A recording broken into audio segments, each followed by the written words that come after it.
ఏంలే కూరలు అంత ఉప్పేసినావు? ఇదేనా మీ అమ్మ నేర్పించింది నీకు వంట? అత్తయ్య, మా అమ్మ నాకు ఎప్పుడు వంట నేర్పించలేదు అత్తయ్య, అందుకే తెలియక ఉప్పేసేసాను అత్తయ్య.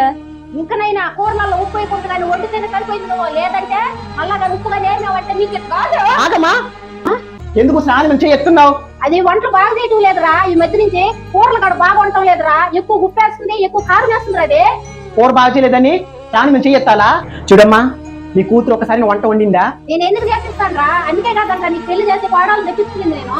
అలా నీ చెల్లెలికి పెళ్లి చేయకుండా ఉంటావా? ఎందుకు చేయను, చేసి అత్తారింటికి పంపిస్తాను. చూడమ్మా, ఒక్కసారి ఆలోచించావా నువ్వు? దేవుడు అనేది పైన చూస్తుంటాడు. నాకు ఒక చెల్లెలు ఉంది. ఈరోజు చెల్లి పెళ్లి అయిన తర్వాత అదే అత్తగారింటికి వెళ్తుంది. వెళ్ళిన తర్వాత నీలాంటి అత్త అక్కడ ఉండి కొడుతూ బాధ పెడుతూ ఉంటే నువ్వు బాధపడుతూ నేను బాధపడతాను కదా. ఒక్కసారైనా చెల్లితో వంట వండిపించావా నువ్వు? లేదురా. మరి అందుకే చెల్లెలికి కూడా వంట బాగా నేర్పించి అత్తగారిని పంపించాలి. శ్రావణిలాగే బాధపడకుండా మా చెల్లెలకు కూడా వంట నేర్పించి అత్తగారిని పంపించమ్మా. నిజమే కదా, ఈ రోజు శ్రావణిని నేను బాధ పెట్టినాను. రేపు నా కూతురు కూడా అడగపోతే అదే మసలుగా బాధ పెడితే అయ్యో చాలా తప్పు చేసిన నేను శ్రావణిని. అయ్యో శ్రావణి, నన్ను క్షమించమ్మా, నిన్ను బాధ పెట్టిన దానికి, నిన్ను కొట్టిన దానికి కూడా నన్ను క్షమించున్నాను. అయ్యో, నువ్వు కొట్టినావు, నేను బాధపడలేదు అత్తయ్య.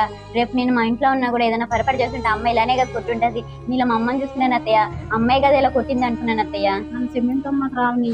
ఏం లేదు అత్తయ్య, నన్ను క్షమించమ్మా. పర్లేదు అత్తయ్య, నన్ను క్షమించమ్మా. పర్లేదు అత్తయ్య. ప్రేమలు చాలు చాలు. శ్రావణి చిన్న పొరపాటు చేస్తుందని మా అమ్మ తనని దండించింది.